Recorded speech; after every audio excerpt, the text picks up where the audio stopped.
So the sniveling little drips over at factcheck.org are the enforcement mechanism for Facebook's censorship apparatus. And I did a dive into who exactly is factcheck.org, who are the people behind factcheck.org, and more importantly, what is the money? Where does the money come from that funds factcheck.org? Because like I said, they're a very important part. They're a very important part of a very important cog in the wheel of Facebook's apparatus to stifle the truth and label everything that they don't like misinformation and ultimately silence those who dissent from the radical leftist ideology. So I want to get into all of that today. But first, I have a question that I've been pondering all weekend, and let's go one step before it starts. So evidently on Twitter right now, leftists can call conservative women the B word, the C word. They can call them evil, racist, misogynist, white supremacist, vile, stupid, loser,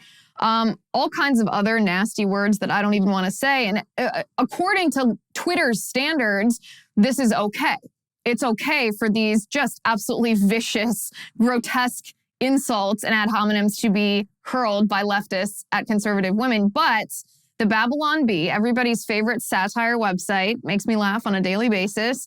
The Babylon Bee did a satirical headline mocking USA Today for their Women of the Year list that we did a piece on, or that I did a piece on last week, an episode about. Actually, it was almost an entire episode. We were talking about how that which a society honors is the characteristics that the society encourages, and how each and every one of these women honored by USA Today did not embody or does not embody characteristics that we ought to be encouraging in our society if we want to not only encourage women to be the best people that they can be, but encourage a prosperous nation, encourage our nation to continue on its trajectory. So the Babylon Bee did a satirical headline, of course, about USA Today, and their headline was, Babylon Bee's Man of the Year is Rachel Levine. Of course, I'm not going to explain the joke as Seth Dillon said on Twitter. This also made me laugh. Said this morning, they charge extra for joke explanations because someone said they didn't understand the joke. Well, too bad for you if you don't get the joke. Babylon Bee's Man of the Year is Rachel Levine. So Twitter locked the Babylon Bee out of their Twitter account. They said that this is hateful content and that the Babylon Bee would be locked out for 12 hours after they delete this tweet. Meaning, Twitter has the capacity to go in and delete this tweet. If they find this to be terrible content, if they find this to violate their terms of service, if they label this as hateful, Twitter can make this tweet disappear. They can take an active editorial role and prevent content that they don't like from being on their platform, but they don't.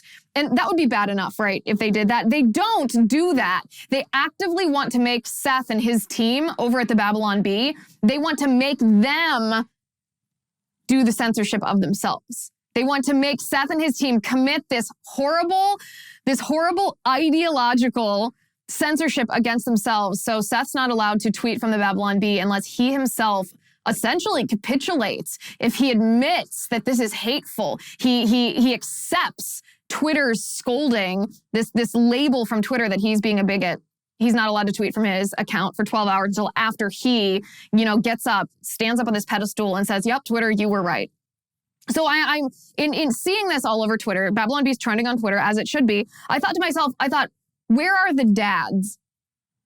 Where are the dads? Because at the same time that the Babylon Bee is being locked out, we're seeing the NCAA Women's Swimming Championships was this past weekend. And of course, the entire nation knew that Leah Thomas, the transgender swimmer, won the NCAA championship title in the 500 free, defeated biological women and won. And there was actually a girl who got 17th place, meaning in swim championships, you qualify from prelims to finals. There's final heat, and then there's a consolation final. So it's, the 1st through 8th, and then there's 9th through 16th. So if you get 17th place in prelims, you do not qualify to move on to finals. There was a girl who got 17th place. It was her senior year. She missed making it to finals, which is heartbreaking no matter your sport, heartbreaking no matter the year. But she missed 17th place because Leah Thomas qualified first.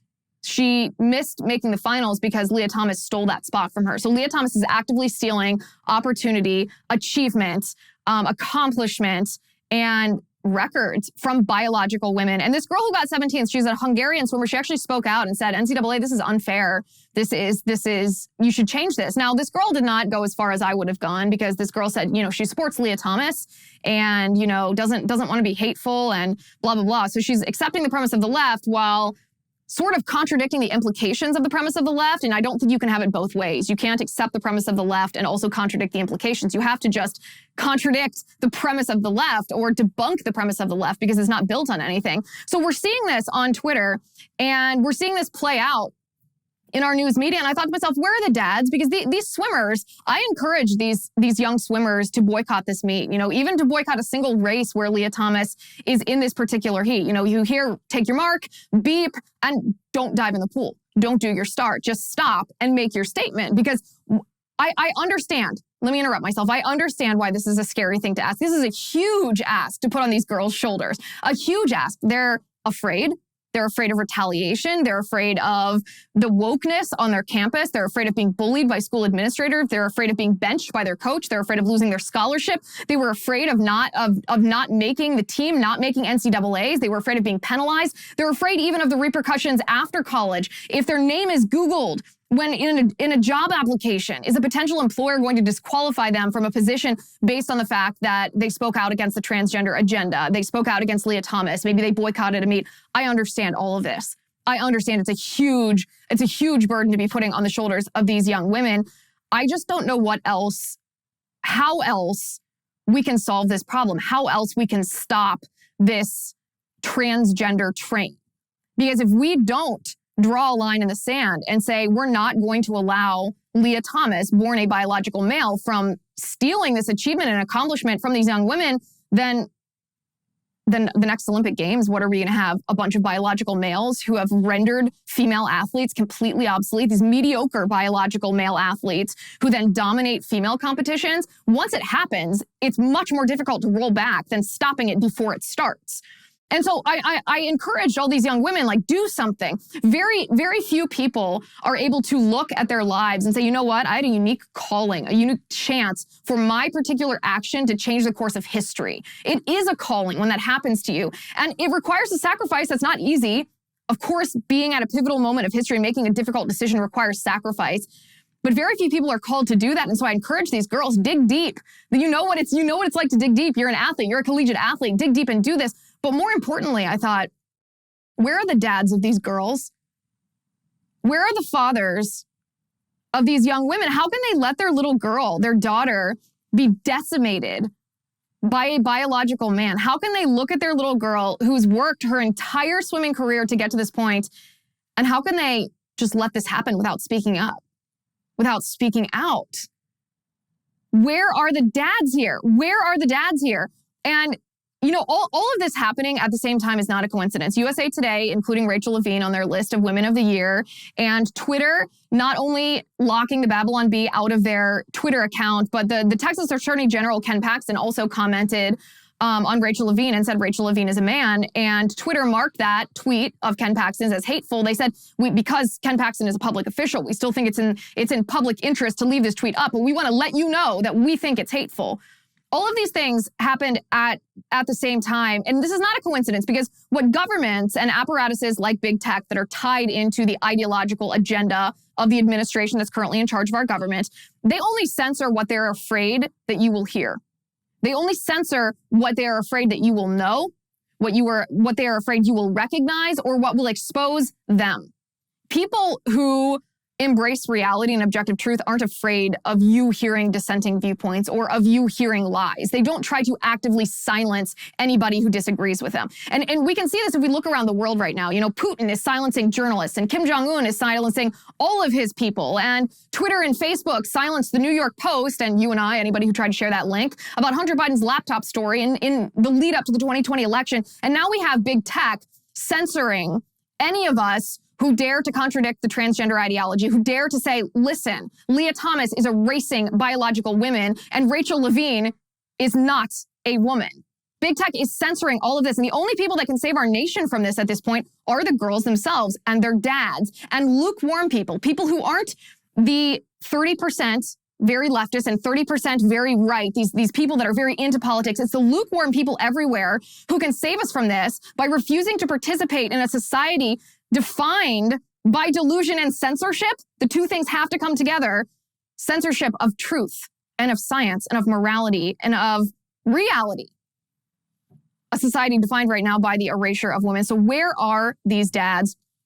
Okay, I really want to talk about the radical money trail behind factcheck.org. I'm Liz Wheeler. This is The Liz Wheeler Show.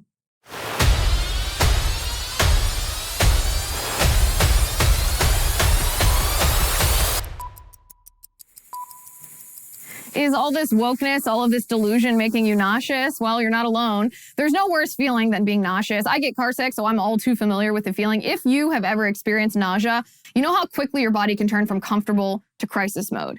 Did you know that 1 out of 3 Americans regularly suffer from nausea? That's why you've got to check out Relief Band. Relief Band is the #1 FDA-cleared anti-nausea wristband that has been clinically proven to quickly relieve and effectively prevent nausea and vomiting associated with motion sickness, anxiety, migraines, hangovers, morning sickness, chemotherapy, and so much more. How it works is Relief Band stimulates a nerve in the wrist that travels to the part of the brain that controls nausea. Then it blocks the signal that your brain is sending to your stomach telling you that you are sick. Plus, the product is 100% drug-free, non-drowsy, and provides all-natural, long-lasting relief with 0 side effects for as long as needed. Right now, they've got an exclusive offer just for Liz Wheeler Show listeners.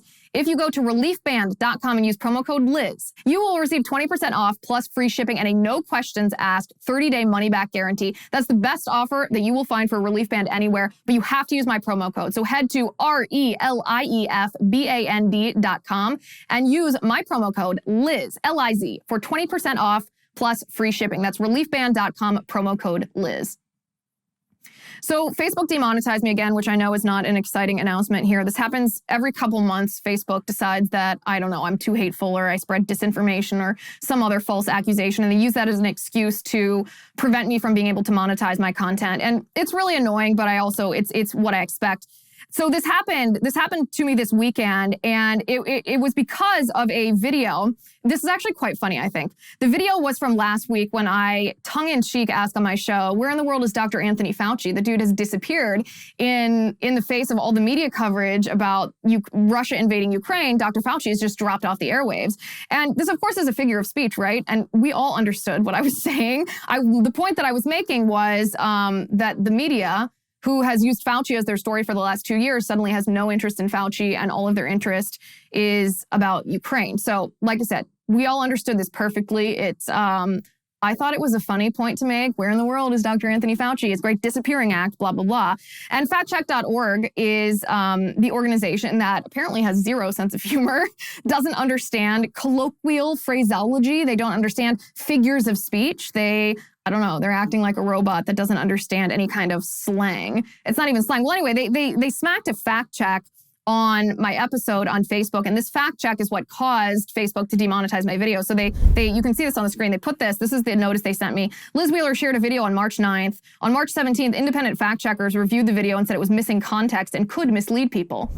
Guys, imagine if that were the standard. Imagine if it was our responsibility as communicators to ensure that no one misunderstood us. Now, that's what I strive to do, of course. That is the goal of a communicator, but we all know that there are people who are unable to understand, unwilling to understand, or just nut jobs that willfully misinterpret you. And yes, I'm talking about leftists. So imagine if that was the standard, that you yourself were responsible for anybody willfully or ignorantly misinterpreting or misapplying what you said. That's apparently Facebook's standard here. So it could mislead people, they say. So Facebook added a notice to the post on March 17th, and voila, I was demonetized here. So I decided to look into factcheck.org because independent fact checkers, look at that notice. Independent fact checkers reviewed the video. So are they actually independent? Now, a lot of the notices of this type that I've gotten on my post before have been from a fact checker called Lead Stories. And Lead Stories, we know, is compromised. Not only do they take money from Facebook themselves, which has a very leftist ideological bent, they take money from Google. They also take money from ByteDance. ByteDance is the parent company of TikTok.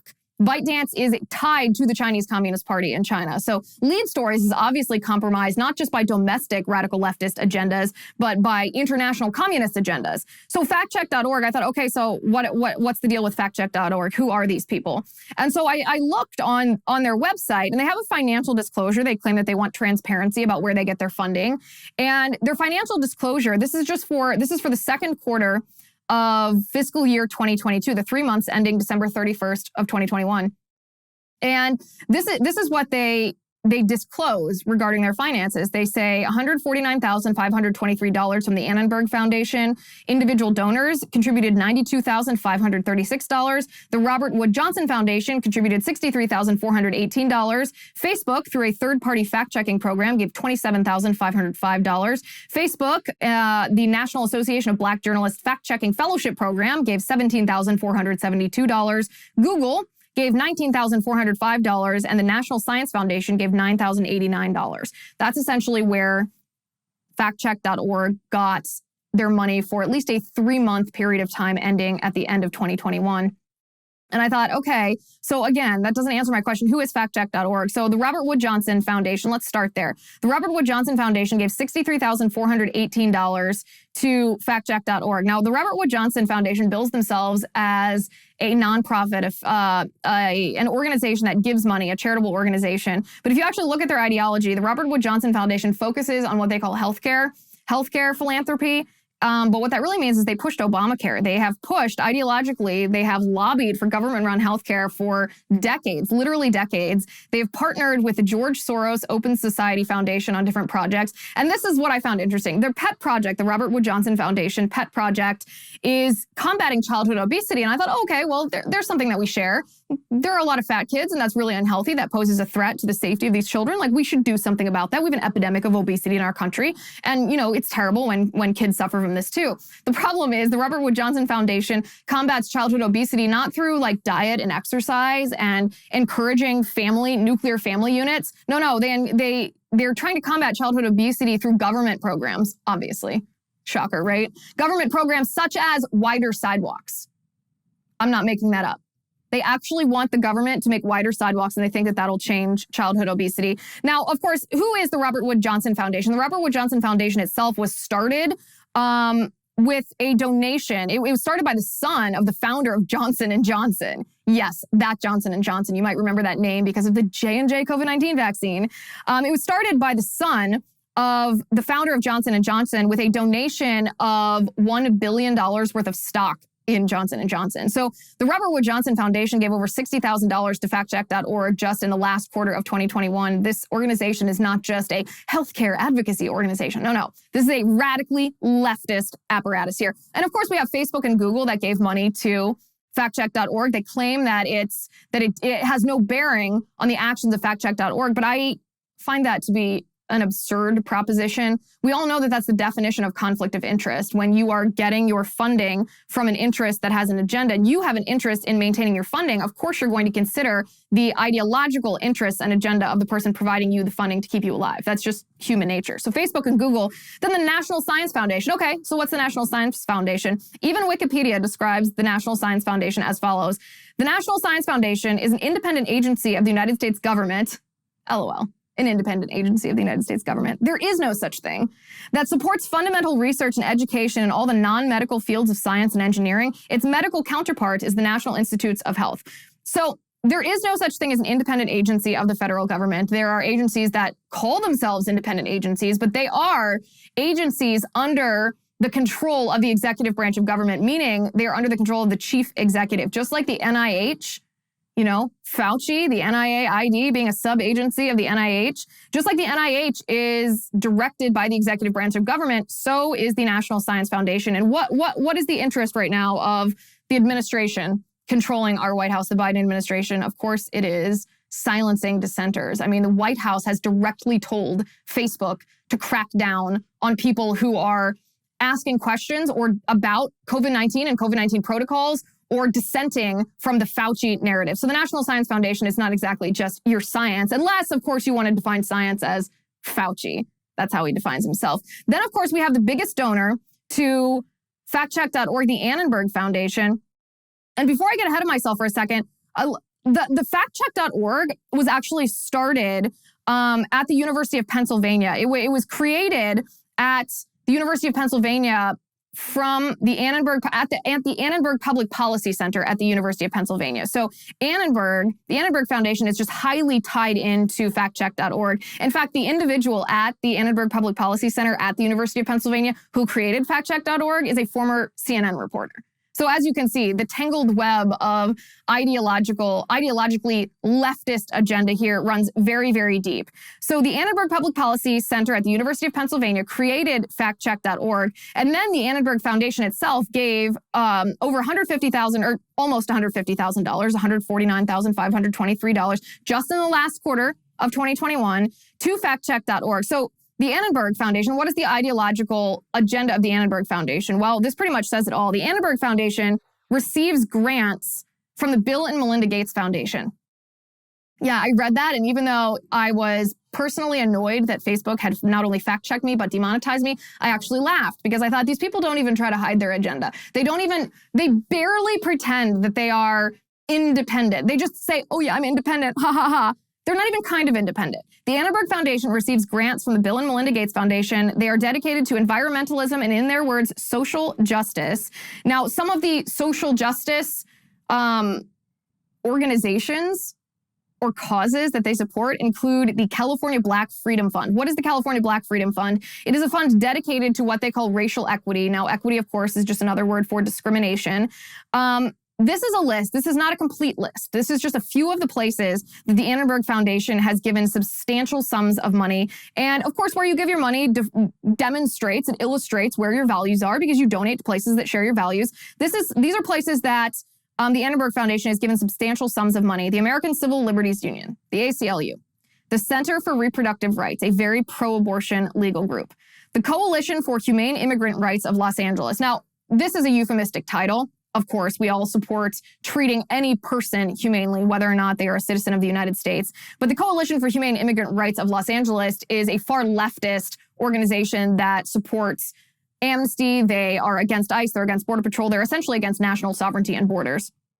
The Annenberg Foundation gives a lot of money to them. They also give money to Democracy Now! Productions and Earth Justice, the Earth Justice Initiative, Equality California Institute, and Everytown for Gun Safety Support Fund, a very, very far leftist gun control organization that wants to ban guns.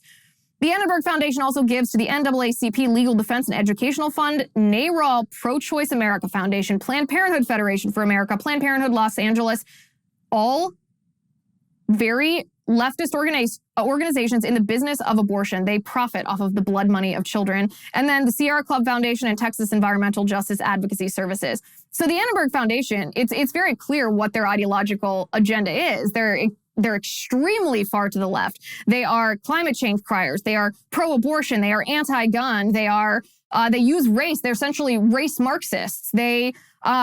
They're against free speech, just like the ACLU is. This stuff, they're against borders and national sovereignty. They have these anti-American, they support with their money anti-American interests, things that will cause the downfall of our country. And so circling back then to the radical money that's behind factcheck.org, factcheck.org, Facebook says these are independent fact checkers that have objectively reviewed your video and found that it misses context and could mislead people. No. Factcheck.org was started by the University of Pennsylvania, by the Annenberg Public Policy Center, by a man who is a former CNN reporter, which fundamentally biases him. I do not believe that somebody who held that position can be credible unless they have disavowed their time at CNN, disavowed what CNN is and does right now. Not only was it started that way, their money trail, the places that they choose to give their wealth are very radically leftist causes. And these radically leftist causes, of course, don't believe in free speech, certainly, but they don't believe in disagreement. They don't believe in dissent. They actually think that my speech is violence, that your speech is violence, that you shouldn't be allowed to hear reality, that we shouldn't be allowed to discuss hot button issues. And as I said, factcheck.org is the enforcement mechanism of Facebook's censorship apparatus. And if we look at where their money comes from, that makes perfect sense. This kind of knowledge should empower conservatives to take on big tech in a way that we have never taken them on before, because we know that they target conservatives. That's easy to see. We know that we are censored when we discuss things, whether it's the transgender ideology, whether it's election integrity, whether it's COVID-19 vaccines, whatever it may be, we know we're censored. But to see exactly how their process is constructed, to see that they identify conservatives based on the White House telling them what topics the White House doesn't want people to hear about, and then to see them use so-called fact checkers, so-called independent fact checkers who are not independent at all, but tied to radically leftist ideological agendas, and to see the kind of money behind that, we have to expose that. We have to make sure that big tech is not enjoying immunity from liability per Section 230 for playing an editorial role the way that they are playing an editorial role. And we have to take action on this before it's too late. This, by the way, this is why I spend most of my social media time now on Locals, because Locals is dedicated to free speech. And if we don't have a platform that's uncancelable, that uses an apparatus, meaning servers and websites that cannot be canceled by Google or Facebook or Amazon or Apple or you name it, if we do not embrace this parallel economy, this uncancelable apparatus, then I mean, it's just a matter of time until we're silenced altogether, not just demonetized. So, I mean, I always invite you, of course, to join us over on Locals, lizwheelershow.com/locals. You can get 1 month free right now on your annual subscription if you use the promo code free speech. I hope to see you over there. What's happening, though? This is not a coincidence. As I said at the beginning, it's not a coincidence that the Babylon Bee has been banned from Twitter unless not only do they delete that tweet, but they themselves have to take that action of admitting that they were hateful. It's no coincidence that that's happening at the same time that Leah Thomas is actively stealing achievement from biological women. It's no coincidence that that is happening at the same time that Facebook is cracking down on people like me and you as we're trying to discuss these topics. And it's no coincidence that this is happening at a time when there is a specific concerted effort by the left to attack children in our nation. And I want to talk about this in larger form in just a second. But first, I want to talk to you about stamps.com. If you've got a small business, then you know that there's nothing more valuable than your time. So stop wasting it on trips to the post office. Stamps.com makes it easy to mail and ship right from your own computer. You can save time and money with Stamps.com. You can send letters and packages for less with discounted rates from USPS, UPS, and more. Stamps.com brings the services of the U.S. Postal Service and UPS shipping right to your computer. So whether you're an office sending invoices, a side hustle Etsy shop, or a full-blown warehouse shipping out orders, Stamps.com will make your life easier. All you need is a computer and a standard printer, no special supplies or equipment. Within minutes, you are up and running, printing official postage for any letter, any package, anywhere you want to send, and you'll get exclusive discounts on postage and shipping from USPS and UPS. Once your mail is ready, you just schedule a pickup or drop it off. No traffic, no lines, there is no risk. And with my promo code Liz, you get a special offer that includes a 4-week trial plus free postage and a digital scale. No long-term commitments or contracts. Just go to stamps.com, click on the microphone at the top of the homepage, and type in Liz, L-I-Z. That's stamps.com, promo code Liz, and then you'll never have to go to the post office again. So there's a concerted effort in our country right now to assault children, to attack children, whether this is through critical race theory being taught in public schools, whether this is through the transgender ideology being poured into children's minds as early as kindergarten. That's what the Florida anti-grooming bill was all about, protecting children against this. Whether this is the sexualization of children, libraries supporting these drag queen story hours, whether it's simply our pop culture that pushes children to dress provocatively, to think about sex, to act like sexual beings when they're just kids, they're just babies. We see this concerted assault. At the same time, of course, we have actual sexual assault, actual sexual abuse of children in the form of sex offenders. That's child sexual abuse or child pornography, which is child sexual abuse documented and commodified and distributed and sold. We see this explosion of these crimes in our country right now. In Florida, they just busted a child sex ring, including, by the way, 4 employees at Disney, which, I mean, I take no delight in this kind of irony, but one of these Disney employees was caught sending sexual images, or fortunately, this underage girl that he thought that he was sending images to was a detective posing as an underage girl. But there is some irony that Disney was criticizing Florida Governor Ron DeSantis for the anti-grooming bill that would protect children from child sex predators. Disney attacked DeSantis for that. At the same time, some of their employees were caught, busted, committing sexual crimes against children. And then, of course, we have Ketanji Brown Jackson, the woman who Joe Biden nominated based only on her race and only on her gender, insulting, this is tokenism, to the Supreme Court. Her hearings are underway right now in the United States Senate. And in the lead up to this, Senator Josh Hawley released a thread about Ketanji Brown Jackson voicing his concerns because his legal staff had pored over the judicial record of Ketanji Brown Jackson and found some very concerning rulings in cases where she had discretion. Now, some cases, as you know, when a jury finds a defendant guilty, the judge has no discretion over the sentence. There are parameters set by statute that the judge is bound to follow. But sometimes a judge does have discretion over the sentence. And Josh Hawley's staff, his legal minds, the brilliant legal minds that work for Josh Hawley, found that when Ketanji Brown Jackson had discretion in sentencing in child sex offense cases, particularly child pornography, that she gave very lenient sentences. She was very light. Gave very light sentences to these horrendous, evil human beings who exploited children, sexually exploited children for profit or their own gratification. And in the hearing, the first day of the hearing in the Senate, Josh Hawley detailed what he and his staff found, and it's truly horrendous. Take a listen to this. Here are, I hope, in the next couple of days, some of the cases from your time on the court, the district court, the federal district court, that I hope that we can talk about. Let me just run through a few of them so you know exactly which ones I mean. United States versus Hawkins. This was a child pornography case where the defendant distributed multiple images of child porn, possessed dozens more, including videos. The federal sentencing guidelines recommended a sentence of 97 to 121 months in prison. Prosecutors recommended 24 months in prison. Judge Jackson gave the defendant 3 months in prison. United States versus Chazen. That case, the defendant possessed 48 files of child pornography.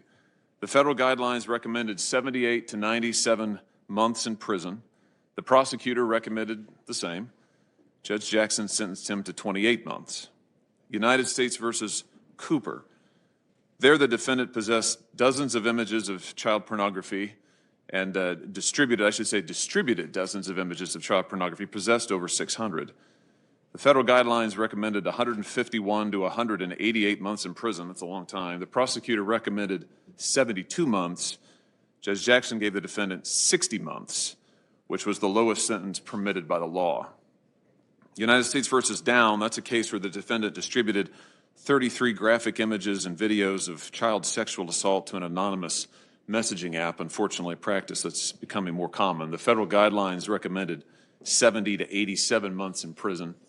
The prosecutor recommended 70 months in prison. Judge Jackson sentenced him to only 60 months. Again, that's the lowest level that was permitted by law in that case. United States versus Stewart, the defendant there distributed scores of images of children suffering sexual abuse. The guidelines recommended 97 to 121 months in prison. The prosecutor recommended 97 months in prison. Judge Jackson gave him 57 months. In United States versus Sears, the defendant distributed over 100 videos of child pornography. The guidelines recommended 97 to 121 months in prison. The prosecutor recommended 97 months in prison. Judge Jackson gave him 71 months. In United States versus Savage, the defendant was convicted of traveling across state lines to engage in sexual intercourse with a child and also possessed 6 separate thumb drives of child pornography. The guidelines recommended 46 to 57 months in prison. The prosecutor recommended 49 months in prison.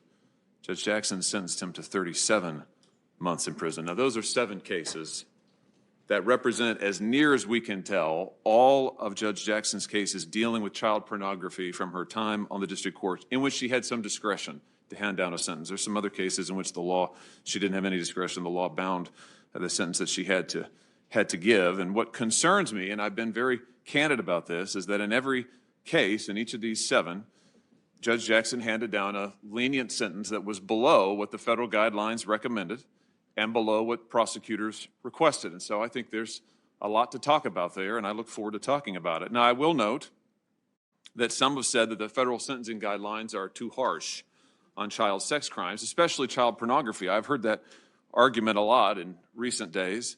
The chairman quoted someone earlier today who takes that point of view. I'll just be honest, I can't say that I agree with that. Now, there are some even on the right who are pushing back against this. Andrew McCarthy, actually, at the National Review, I respect him a lot. I think that his analysis when it came to the special counsel, Robert Mueller, that investigation was incredibly helpful, incredibly valuable insight. But he's pushing back against this, saying essentially that there's a difference of opinion in the legal field about whether the mandatory minimum sentences for child sex offenders, whether those mandatory minimums are too harsh. And he's essentially defending Ketanji Brown Jackson by saying, well, she probably agrees with a lot of people who think they're too harsh, or maybe these weren't cases of the distribution of child pornography. Maybe these were just the cases of consumption or possession of child pornography, which he says is very different. And I was honestly shocked. I read his piece several times because I was shocked to hear him say this, because you have to understand what child pornography is. Child pornography is the sexual exploitation of children. It's children who are being sexually abused and then photographed or videotaped while undergoing, we're talking this is very graphic. So I'm not trying to shock anybody's sensibility, but we're talking about the rape of children here. We're talking about sexual abuse of toddlers here. We're talking about people who do this because they can profit off of it. People who consume this because it gives them twisted gratification.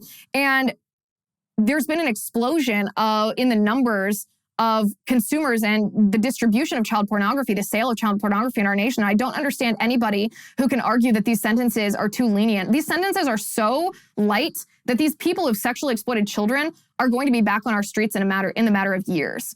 I double checked, by the way, with several brilliant legal minds, people that I'm personally friends with. I consulted them and I said, listen, what Josh Hawley is accusing Ketanji Brown Jackson, this is really serious. If this is not accurate, then this is a huge mistake. And if this is accurate, then this is a smoking gun level fine. Then I asked them, I said, is this typical of a judge who has discretion over a case, over the sentence of someone who has been convicted of child sex crimes? Is it typical to be this lenient?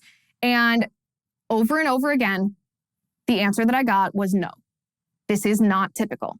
This is atypical. This is very troubling. This is an enormous find by Josh Hawley. And this is where I don't understand conservatives. So conservatives typically lose fights like this one. And the reason for that is because the left is very comfortable playing dirty. They're very comfortable using every dirty trick in the book. And I'm not endorsing using dishonesty. I'm not endorsing using evil tactics like the left tried to use against Brett Kavanaugh. But what I think is obvious at this point, and I'm not sure why it's not obvious to Republicans who are in power, maybe it's because oftentimes they're not very conservative, but what I don't understand is why they don't fight. Why they just say, well, it's likely that Ketanji Brown Jackson is going to be confirmed because the Senate split 50-50, Kamala Harris, the vice president's the tiebreaker. So even if we have a tie here, then Kamala Harris is just going to vote in her favor and she's going to be approved. Let's not waste political capital on this. Let's just be gentlemanly. Let's be bipartisan here or nonpartisan. I don't get this at all. I do not understand, because all that would have to happen is you'd have to identify the people who would maybe be the swing voters. So what I'm talking about is I'm talking about Senator Manchin. I'm talking about Senator Sinema. I'm talking about potentially even Senator Romney. I'm talking about Senator Graham. I'm talking about Collins and Murkowski. I'm talking about these individual senators who should be forced to answer during these hearings. They should be forced to answer. Senator Manchin, do you think that it's appropriate for a judge to give the most lenient sentence allowed by law to people convicted of abusing children for profit? Senator Sinema, do you think it's appropriate for a woman who gave the most lenient sentence allowed by law to someone convicted of distributing child pornography? Do you think a woman like that should sit on the Supreme Court of the United States? I don't understand why Republicans aren't going all at this, because there are two issues right now that have galvanized parents in America. And when I say parents, I'm very specifically not saying conservatives, because this is an issue that parents, liberal and conservative, Democrat and Republican, care about. And the two issues are critical race theory and the transgender ideology. And the reason that parents across the aisle care about both of these things is because they're attacks by the left on our children. The transgender ideology is grooming children to be sexually abused by the left. And critical race theory is teaching children that they are either racist based on the color of their skin or that they are oppressed and victims based only on the color of their skin. Parents across the country hate this. And here we have a situation where Joe Biden has nominated a very, very far leftist individual, a very young nominee to sit on the Supreme Court, someone who will not only be shaping our nation for the next 30 years on the bench if she is confirmed, but whose legacy will live for decades, maybe even hundreds of years after that. And she's lenient on child sex predators. And then, not only is she lenient on child sex predators, she has embraced critical race theory. She's actually praised the father of critical race theory. It's a man named Derek Bell. She is a fangirl of Derek Bell, the father of critical race theory. Now, just for some context here, Derek Bell called the Constitution roach powder. Derek Bell was a racist. He said, "I live to harass white folks." And yet, Ketanji Brown Jackson said, quote, "Professor Derek Bell was a civil rights lawyer and the first tenured African-American professor at Harvard Law School. He wrote a book in the early 1990s about the persistence of racism in American life that he entitled Faces at the Bottom of the Well. My parents had this book on their coffee table for many years, and I remember staring at the image on the cover when I was growing up. I found it difficult to reconcile the image of the person who seemed to be smiling with the depressing message that the title and subtitle conveyed. I thought about this book cover again for the first time in 40 years when I started preparing for this speech, because it was a speech, by the way, that she gave in 2020, because before the civil rights gains of the 1960s, Black women were the quintessential faces at the bottom of the well of American society, given their existence at the intersection of race and gender, both of which were highly disfavored characteristics." So what does this mean? It means that on January 20th of 2020, Ketanji Brown Jackson, this was at the University of Michigan Law School where she was giving this speech, she not only praised the father of critical race theory, she espoused his book in which he wrote that America was essentially irredeemably racist, that we were essentially an illegitimate nation because we were built on racism, and that white people are inherently racist based only on the color of their skin. She endorsed this work, this foundational work of critical race theory. Again, remember what critical race theory is. Critical race theory is racialized Marxism.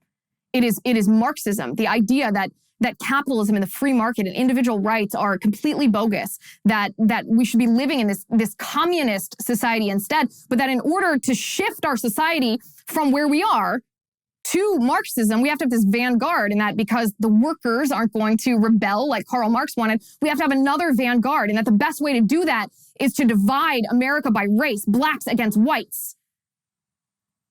It's racialized Marxism, and she's endorsing the father of critical race theory, this person whose work was foundational to this evil ideology. And so this is why I don't understand, why isn't the fight to stop the confirmation of Ketanji Brown Jackson a bigger thing?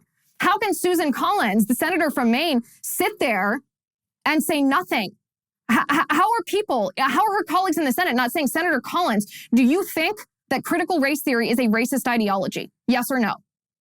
If the answer to that is yes, then how could you vote in favor of the confirmation of a woman who embraces the tenets of critical race theory, which you said was a racist ideology?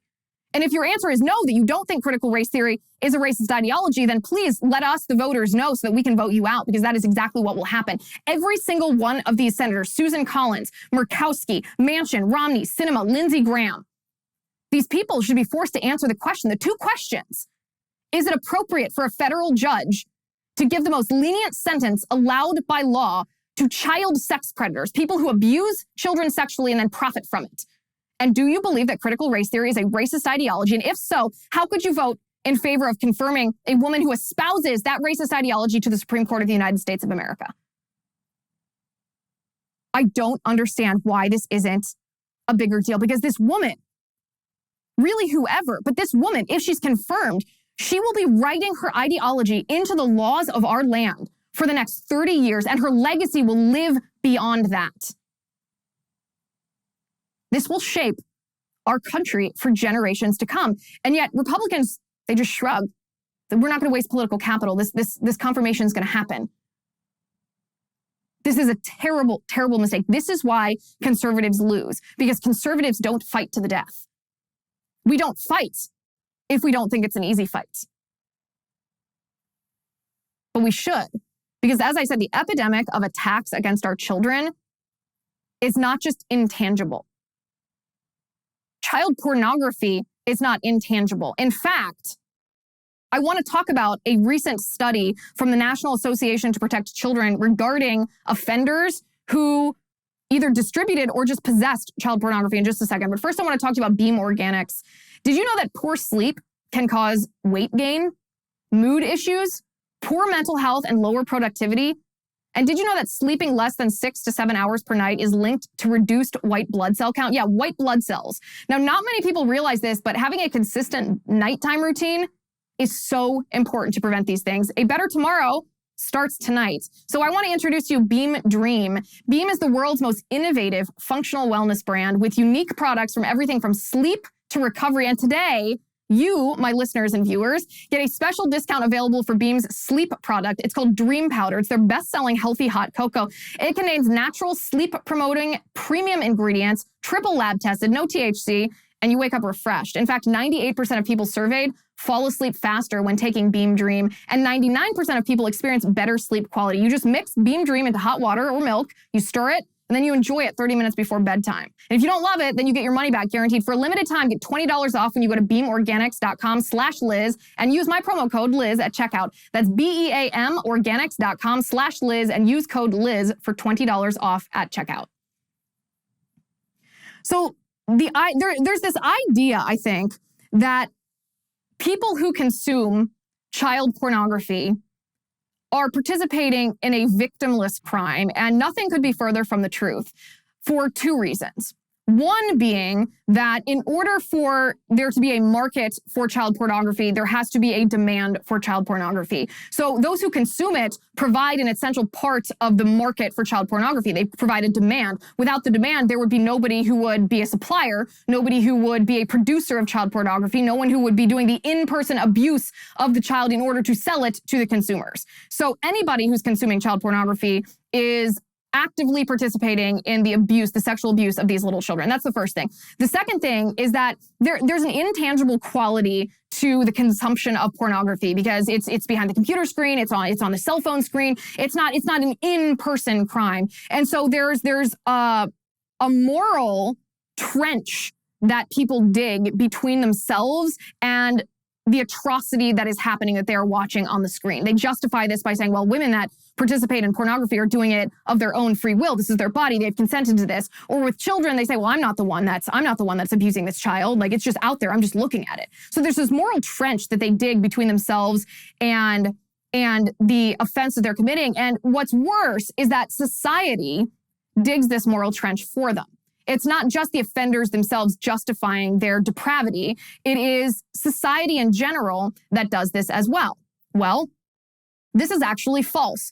In 2016, the National Association to Protect Children did an analysis of data, sentencing data from the state of Minnesota. They compiled sentencing data from 2007 to 2016. And what they found was that 55% of child pornography offenders, that is not only those who distribute child pornography, but those who consume it, 55% of child pornography offenders are also contact offenders. Now, what is a contact offender? A contact offender is someone who is abusing a child in real life, tangibly, not just by consuming child pornography. So more than half of people who consume child pornography are also sexually abusing a child in real life. So this idea that child pornography can be separated from quote unquote actual child abuse is false because the demand creates their consumption creates the demand for someone to produce child abuse materials. But also, these people are offending, more than half of them are offending in person. They are committing atrocities, sexual abuse, sexual assault against children in real life. This is something we should be talking about more as a nation. I know it's a disgusting topic. It's an uncomfortable topic to talk about pornography in general, but child pornography is something that we should be fighting with everything we have. I mean, think about critical race theory for a second. Think about the transgender ideology. We fight against these in schools because we want to protect our children. We want to protect them from being abused ideologically because of their skin color, whether it's a white child or a black child, from critical race theory. With transgenderism, we want to protect children from being abused both physically and psychologically, told that they can be a boy even if they're a girl, or a girl even if they're a boy. And also physically, we don't want them to be chemically castrated or just absolutely destroyed by hormones or surgery. We protect children from harm. And yet child pornography is an area that we don't talk about enough. We don't talk about the proliferation of child pornography, and we don't talk about apparatuses in our justice system like Ketanji Brown Jackson that are very, very lenient on child pornographers, whether that is producers, distributors, or consumers. And we should. In this case, kudos to Josh Hawley, and Republicans have all the ammunition in their hands, all of the ammunition to make sure that Ketanji Brown Jackson never sits on the Supreme Court of the United States. They have an opportunity, a realistic opportunity to wage this fight if only they have the backbone to do this. Democrats, we must make Democrats own not only what is happening right now in the Senate, Democrats must be made to defend Ketanji Brown Jackson's disturbing history with these mild sentences on child sex predators or her praise of critical race theory, but Democrats also must be forced to own Leah Thomas. And the fact that Leah Thomas stole opportunity and achievement and accomplishment from biological women, rendering biological women obsolete, destroying women's sports. Democrats must be made to own this, but Democrats aren't just going to intangibly be made to own this. It's up to us as Republicans to make Democrats own these things, especially in the eyes of the American people. But the point of all this, and this, I guess, is the 100-foot picture of this. This is what happens in a society where we destroy morality, where we abandon religion, where we destroy the idea of right and wrong. And that's what's happening right now in our nation. We are destroying objective truth. We are erasing the idea of right and wrong in favor of, some person's lived experience or some person's my truth and your truth. We are becoming a society that is morally relativistic instead of a properly ordered moral society. This is what happens. It's what happens, to be more specific, when we reduce sex from its proper place between a man and a woman in marriage, when we reduce sex to nothing more than a transaction, something that only requires consent between two adults to be moral. When we reduce sex to just consent, then we get this artificial morality. This artificial morality, and this artificial morality isn't enforced by a higher power, as religious people would believe that actual morality is. This artificial morality isn't even enforced here on earth by churches or spiritual leaders or the family unit. No, this artificial morality is then enforced by just arbiters.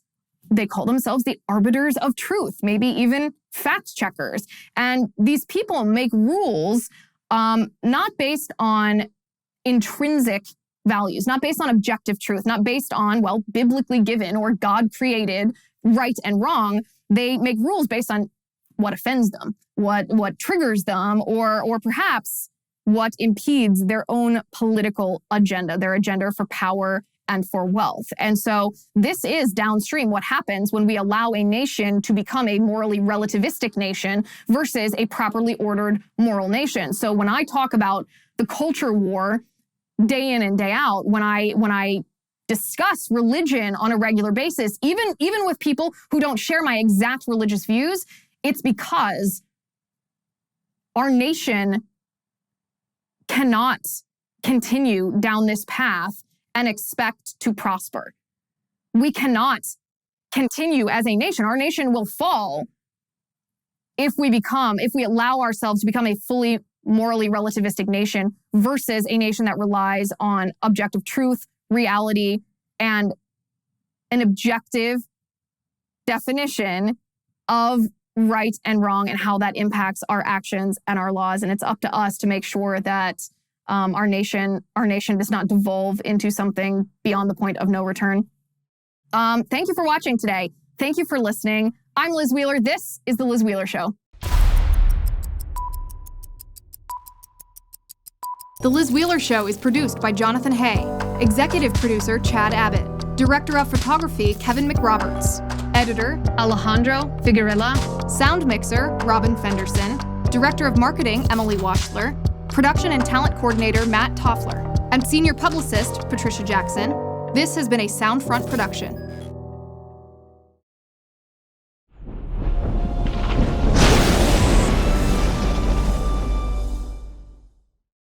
If you haven't already, give this video a thumbs up, hit the subscribe button below, and ring the bell to make sure you never miss a video.